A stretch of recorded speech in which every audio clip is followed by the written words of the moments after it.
Ipagtanggol ang ating karapatan sa dagat na ito. Dito tayo nabubuhay. Lalaban tayo hanggang kamatayan. Sugod, mga kapatid! Ipagtanggol ang ating tahanan! Mabuhay ang Pilipinas! Mabuhay! Uubusin namin ang ilahi niyong mga uhugi na Tsekwa sa pamamagitan ng manikang ito. Sugod, mga tikbalang! Ipagtanggol ang Pilipinas laban sa mga kulangot na Tsekwa! Mga kapre, sugod! Tulungan ang bansang Pilipinas! Kailangan na ng Pilipinas ang tulong nating mga mulawin! Mga kasama, sugod! Tulong! Maraming naghahanap sa atin!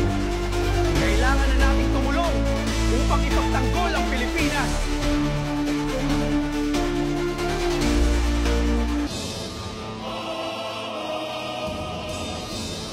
General! Dami na tayo kalaban. Hindi mga sundalo, mga higante, at mga taong ibon, at mga kalabaw na may sibat. Talagang sinusubukan nila tayo.